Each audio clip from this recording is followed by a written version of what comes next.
from this side. Gonna need to watch out a little bit. And there you have it, the pyramids again. Oh my god, pull up, pull up, pull up, pull up!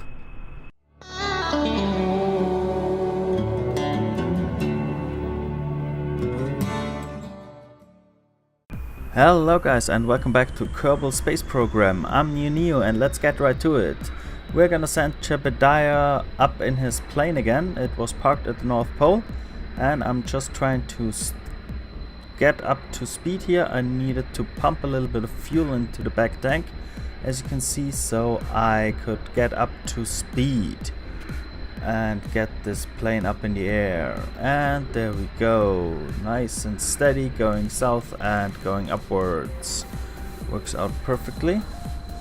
And in the process we get a very nice view of the moon there in the background over Kerbin. This looks really awesome. And once I got far enough south that I was at the desert biome here, I decided to dip down because I thought the pyramid was somewhere at this mountain range here. So I decided to slow down and get down below the cloud layer and search for it. So let's have a look what we can find. I've got the Z-scan map in the background there because I thought where my vessel was at the moment is somewhere around where the pyramid was, and started to fly down and up this mountain range here. There we have it. Our plane is a little bit too fast here, as you can hear by the wind noises in the background.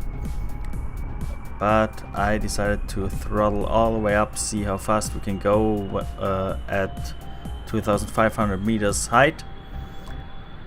And as you can see at this height, when we throttle up, my remaining time with the fuel I've got left is way down instead of when we're at cruising altitude. I checked a little bit more here. Haven't seen anything over this mountain ridge, so I was gonna fly over the next one here. And with every little twitch of the control stick, I'm experiencing G spikes into the red, as you can see. So this is not very good for Jebediah at the moment. But he needs to find the pyramids, so he needs to make some sacrifices for this. Okay, there we go, we're over the ridge, but still doesn't look like there's anything here in the front or at the back of us, so I'm gonna take a look. Let's see at the map view, and once I opened the map view I realized, crap, I'm way too far east. The pyramid is to the west of us. There's actually a little bit of ocean still left between us, so we're gonna have to get towards the east here and get up to cruising speed again to try to get to the real spot here. I'm gonna time accelerate now because the normal flight you don't need to see. There you have it. I time accelerated, got up to cruising speed again, and as you can see, my time left on the engines now is way higher than it's down there. And I also made myself a zoomed version of the ScanSat map here, so I can see where I need to go. I need to go a little bit more west. I'm zooming in there periodically to see where I need to go. I need to go down there, the white spot at the bottom left of the zoomed map. There should hopefully be the pyramids. That should be the mountain ridge where the pyramids are. My map here is very pixelated because I only have the first scanner as of this episode, but I'm gonna get a better map of Kerbin soon. Maybe even in this episode later on. Okay, so we're there, so we're gonna dip down below the cloud layer again and see if we can find the stuff, and I'm gonna show you this in normal speed. There it is! There it is, to the right. There we have it, in the viewpoint. Yes, now let's go there. Do a few little flybys. I'm not gonna be able to land this thing here because there's no real runway, and this thing is terrible at slowing down. But I can make a few flybys and show you the pyramids here. So I'm gonna go out there, bleed off some speed, and then go in like that. Take one flight over it. There you have it. The pyramid system. It's awesome.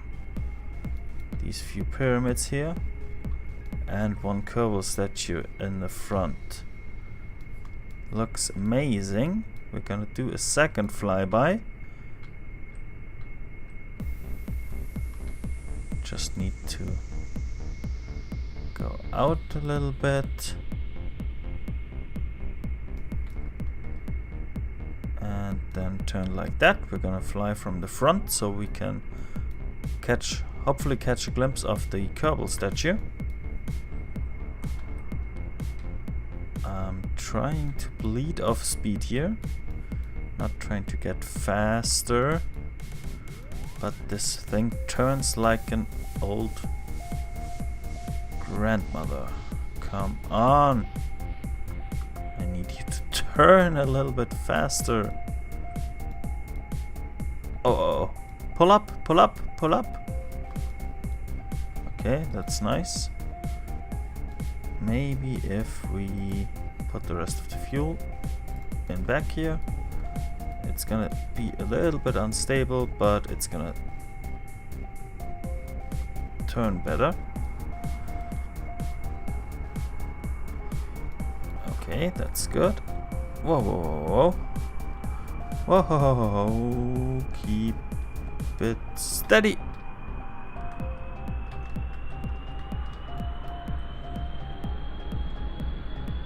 Whoa. It's a little bit unstable here. Let's try putting something back in here. Okay, that's nice. And now we can make a second attempt at a little flyby here from this side. Gonna need to watch out a little bit. And there you have it, the pyramids again. Oh my god, pull up, pull up, pull up, pull up. No, no, no, no, no, no, no, no, no, no, no, no. Crap! Oh my god, this thing turned so horribly. We've got our first dead Kerbal, Jebediah. Oh my god, I'm so sorry, chap. We're gonna build your memorial soon. And after this horrible experience, the Kerbal Administration wouldn't let us send another manned mission, so we're gonna have to send another satellite into space at the moment. Basically, translation, I was too scared to send another Kerbal somewhere for fear of fucking up and killing another one in this episode. So I decided to send this Minmus satellite up into orbit instead. It's a pretty basic satellite design that we've also seen on the moon scanner that's at work at the moment. The ascent is pretty much the same. The only difference is we're gonna need to leave this object in a parking orbit at first, because I haven't gotten satellite coverage over Minmus yet. That's gonna be the next satellite that we're gonna deploy. So I'm just gonna burn here to get this satellite into a nice 70 by 70 kilometer orbit here. And I already deployed the dish so it would point towards Kerbin. So when we depart from Minmus later, we won't have to adjust that. So that's all set up, and we're in a nice parking orbit here and can leave the satellite here. And after that I went to my 3 Kerbals that I knew were safe back in the station here. Did a little crew report because I got a contract that says I need to recover science from the space around Kerbin. And I also wanted to get the lab going. So I processed the report in the lab here, then sent the 6 science back to Kerbin. And that gave me, as you can see here, a little bit of science per day that the lab can now produce, apparently. So I'm gonna be going back to that a few times and trying to get some science back. After that I needed to wait a few days till my satellite that would cover the moon with a satellite, the Minmus with a satellite dish, was ready. So I decided to go to the moon scanner here and see how the scanning worked. Pretty basic. In just a few days we've gotten over 70% of the moon scanned with our 2 little scanners here, the low and the multispectral. So this works perfectly, as you can see here. We're just orbiting and slowly filling out a map of the moon, so we can later plant or see where we can build landing zones and maybe a moon colony. And now I needed to just wait till I've got satellite coverage here. There we go, remote tech is enabled. We are connected to the KSC and we can send our data and our map back to Kerbin, so the Kerbin scientists can plan for moon colonies and stuff like that. With this map it's a little bit more detailed than the one they have of Kerbin, so they can already see the craters in high detail and see where it would be a good point to maybe plan a colony. But to really plan a colony we would need to scan the moon for resources first, because we don't want to establish a colony and then find out there's no resources there that we can harvest. So it will have to wait a little while now. So let's go to the next launch. There we have it. This will be our satellite that's gonna cover the moon and Minmus with a remote tech dish. I just changed the Minmus scanner a little bit. The satellite will perform 2 actions. As you will see, once the protective shell, the fairing, will decouple. It's got the capabilities, as I already said, to send and receive signals from the moon and from Minmus. And it's also got the capabilities to scan Kerbin with the second ground scanner that we've got, the multispectral scanner here. I'm just activating everything here and then circularizing my orbit here and starting the multispectral scanner so we can get a clearer view and a better map of Kerbin. But to do this we need to be in a 500 by 500 kilometer orbit to be in the ideal height for this scanner. And the ideal height for my remote tech would be 900 to 950 kilometers. So this little thing needs to be in one orbit for a few days to scan the planet and then push its orbit up to the final resting orbit. As you can see here, I'm circularizing and trying to get my apoapse up to 500 kilometers. And after that, at apoapse, I'm circularizing again to also get my periapse up to 500 kilometers. And trying to scan the planet. There we have it. We're nearly on top. Nearly at the right amount. A little bit more of a burn. And now we can scan the planet. Time accelerate here.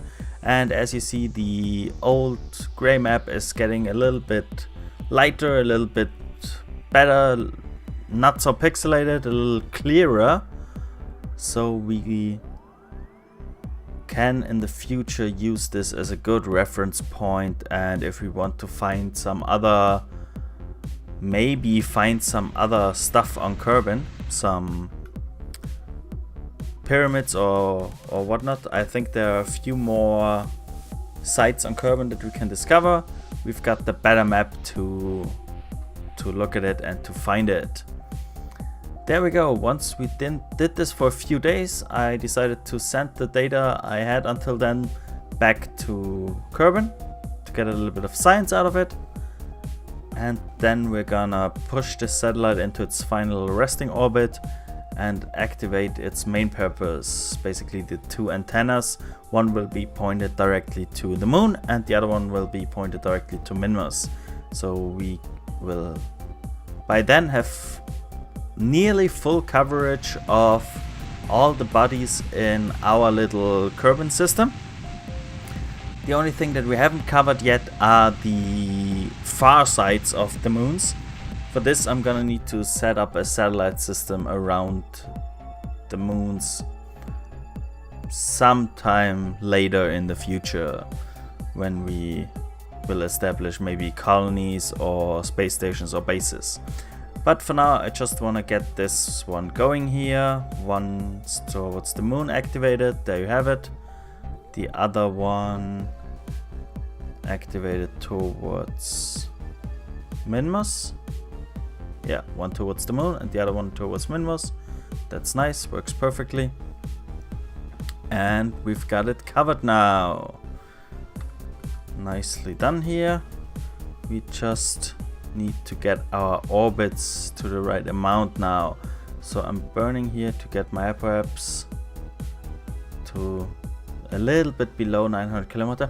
And my stupid graphics glitch is still going on. If any of you have any idea how this is happening, why this is happening, I'm still not playing on 1.1. This is still the old version. If you have any idea how I can get rid of this glitch, please comment down below. I would really appreciate it, because editing it out and sometimes having to leave it in because it's a scene I wanna show is just not perfect.